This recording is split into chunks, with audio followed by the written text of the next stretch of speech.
Hi everyone. Today I would like to share with us what I titled "The Disadvantage of Assumption." Today I would like us to look into the story of Paul, and you can come with me. The story is in Book of Acts 16 from 25 down to 40. It's in between there. And the story is about Paul and Silas when they were being imprisoned, or let me use the word jail, because they were accused for some allegations. So the Roman authority had to imprison them till they decide what to do with them the next day. So they were put in charge. There was a jailer assigned to look after them till the next morning. According to the story, at some point in the middle of the night, Paul and Silas, they were praying and they were singing, and the other prisoners were able to hear them. And then suddenly there was a miracle whereby the gate of the prison was opened, and also chain that was holding Paul and Silas was broken. So when the jailer, who was in charge of the jail where Paul and Silas were kept, when he woke up in the middle of the night, he saw that the jail gate was open. So immediately he saw this. What he did was to pull out a sword, wanting to kill himself.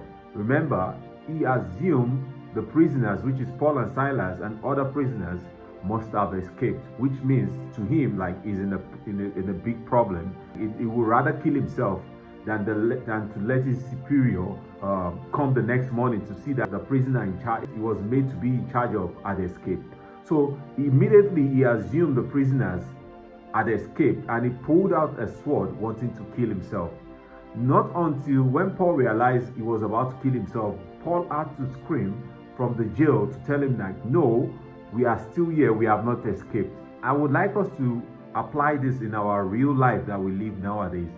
Sometimes in our relationship, sometimes place of work, sometimes in our family, maybe you were being dismissed in your place of work, unlawful dismissal, or probably it was an heartbreak. Someone you love so much broke your heart unexpectedly. And I know sometimes it has happened to me. Sometimes the next thing is for you to assume it is finished. Assume what next can you do. Like, you see, sometimes we don't have to. The jailer, what he had next to him was a sword to kill himself.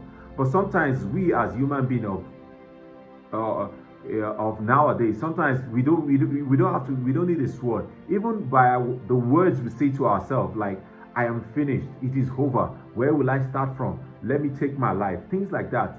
It's a representative of a sword. We are already killing ourselves with that sword, with those words that we are saying.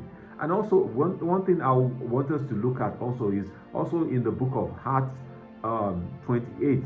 You can follow the story from 4 to 6. Acts, the book of Acts 28, verses 4 to 6. If you know the story of Paul, there was a time he was being taken he embarked on a journey, heading to Rome to be judged by Caesar, if I'm right. And there was a point in time where they found themselves in Malta because their boat or their ship capsized or was being destroyed by this heavy storm, and they found themselves in Malta. If we read the story, when they got to Malta, the people there welcomed them. It says they were really happy to see Paul. But due to the fact that it was winter, Paul was trying to take some stick and gather some stick to set some fire to make the environment a bit warm for themselves. In the process of doing that, we read that a snake did bite Paul, and the people around him saw that he was being bitten by a snake. And the next thing the people started saying was that, oh, this man must be a bad person. He must be a murderer, because why must he, after he had escaped the storm, and now he's been bitten by a snake, which means he must be a bad person. For a snake to have bitten him, he must be a bad person. To me, I see that as assuming, because they were not sure if Paul was truly a murderer as they claim.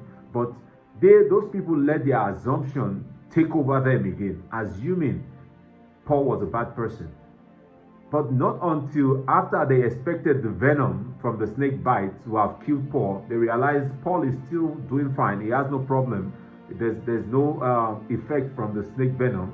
They were like, oh no, this man must be a god. They even qualify him as a god, because they realize, how can a snake beat someone and is still alive, is doing everything the way it should be, it should do. And they were like, oh, they now said, oh, this man must be a god. And this thing also applies to us in our real life, the society that we are nowadays. Probably we are from a polygamous family, or we are from our place of work, whereby something bad happened to someone, and we are quick to assume it is because this person is a bad person. It's because this person is a sinful person. It's because this person had done evil in the past. That is why something is happening to him. Whereas that is not the situation. Whereas we are totally wrong. That is not the situation. Because we can see from the stories that I've read now that because something bad is happening to you or has happened to you doesn't mean they are right. I've realized this in my life as a person, that most of the time we assume and we let the assumption, we are quick to conclude because something has happened to us. See, look at the story of the jailer. Look at the story of Paul now. The jailer never took his time to verify if the prisoners, though the gate was open, if the prisoners were still there or not. But he was ready to take his own life for it.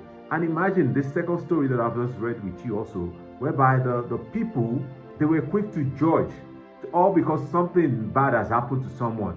They were quick to judge and finalize. And remember, the Bible says, judge not, so you will not be judged. So by judging makes us open to being judged also. And that is not where we want to find ourselves. I hope with this little story and this little time, I've been able to encourage us on the fact that we should try sometimes to verify, or not to be quick in judging others because something bad or unpleasant has happened to them. Because truly, that might not be the case. I don't want us to, it's something I don't wish. I keep saying it to myself. I don't wish to judge anybody based on what they are experiencing now. It is not in my position to judge. I try my best. I try to be intentional about it, though sometimes my subconscious mind is quick to judge, but intentionally I try to correct myself, like, you are not in the place to judge. You don't know the history of this person. You don't know and what is going to happen, because now you're judging from now, right now. You don't know what's going to happen afterwards. I hope I'm able to encourage us to see the danger in assumption, and not to find ourselves in the position of judging others based on what is happening right now in their life. Thank you so much for your time. I wish you all the best and remain blessed wherever you are. Thank you, and bye for now.